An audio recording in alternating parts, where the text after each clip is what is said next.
लाल साड़ी वाली। कोलकाता एक ऐसा शहर है जो दिन में शोर मचाता है और रात में यादें जिंदा करता है।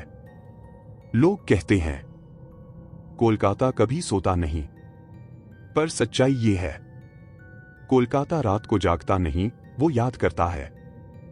और कुछ यादें इतनी पुरानी होती हैं कि उन्हें भूल जाना ही बेहतर होता है। रात के 11:47 हावड़ा ब्रिज के नीचे हुगली नदी बिना आवाज के बह रही थी। ऊपर ट्रैफिक था, हॉर्न, लोग, जिंदगी। लेकिन नीचे जहां मैं खड़ा था, वहां सिर्फ सन्नाटा था। ऐसा सन्नाटा जो कानों में नहीं, सीधे सीने में उतरता है। मैं डरावनी कहानियों पर विश्वास नहीं करता था। मेरा काम था शहरों की लोक कथाओं पर डॉक्यूमेंट्री बनाना। और कोलकाता में जब भी डर की बात आती है, एक नाम हर बार सामने आता है, लाल साड़ी वाली। कोई उसे चुड़ैल कहता है, कोई आत्मा, और कुछ लोग सिर्फ इतना कहते हैं। वो अभी भी इंतजार कर रही है। शाम को शूट से पहले मैंने पास की चाय की दुकान पर चाय पी थी। चाय वाले ने कैमरा देखा और बिना पूछे बोला, रात में नीचे मत जाना बाबू। मैंने मुस्कुराकर पूछा, क्यों? उसने मेरी आंखों में देखे बिना कहा, लाल साड़ी वाली। उसकी आवाज में डर नहीं था, बस थकान थी। जैसे वो ये बात बहुत बार कह चुका हो। हर लोक कथा में कुछ नियम होते हैं और जो उन्हें तोड़ता है वही कहानी बन जाता है। लाल साड़ी वाली के भी नियम थे।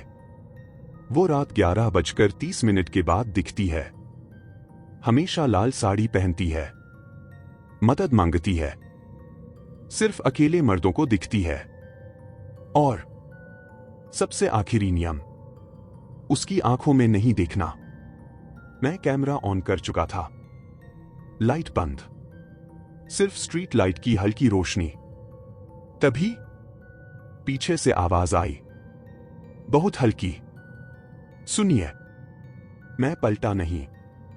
दिल थोड़ा तेज धड़का, पर मैंने खुद को समझाया, कोई लोकल होगी। फिर आवाज आई, प्लीज मदद कर दीजिए। मैंने धीरे से कैमरा घुमाया।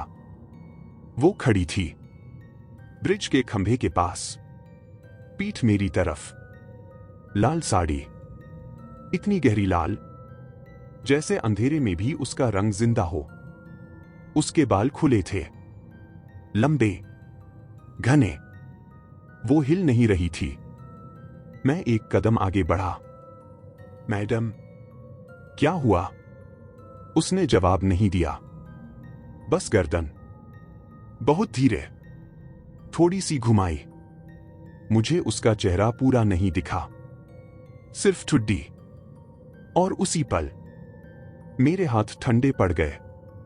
उसकी ठुड्डी से कुछ टपक रहा था। उसने अब पूरा चेहरा मेरी तरफ किया। और मैंने वो गलती की जिससे हर कहानी शुरू होती है। मैंने उसकी आंखों में देख लिया। उसकी आंखें खाली नहीं थी, वो गलत थी। जैसे किसी ने इंसान की आंखें तो बना दी हों, पर उनमें कुछ डाला ही न हो। और फिर वो मुस्कुराई। वो मुस्कान डरावनी नहीं थी, वो मुस्कान थी किसी के मिल जाने की।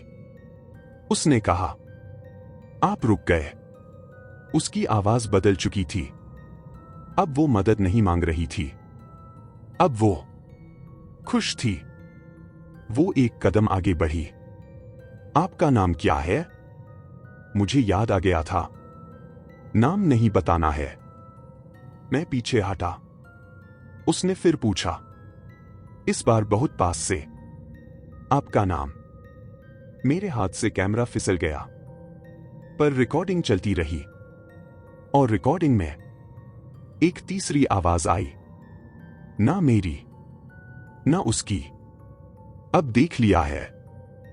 मैं भागा, पर कदम भारी थे, जैसे जमीन मुझे रोक रही हो। पीछे से उसकी आवाज आई, आप सब ऐसे ही होते हैं, रुक जाते हैं। सुबह 6 बजे मेरा कैमरा मिला, नदी के पास। मैं नहीं मिला। 3 दिन बाद हावड़ा ब्रिज के नीचे मेरी लाश मिली, चेहरे पर एक मुस्कान। पोस्टमार्टम रिपोर्ट में लिखा था, मौत का कारण अज्ञात, पर चेहरे की अभिव्यक्ति असामान्य रूप से संतुष्ट। कैमरे का आखिरी फुटेज आज भी मौजूद है।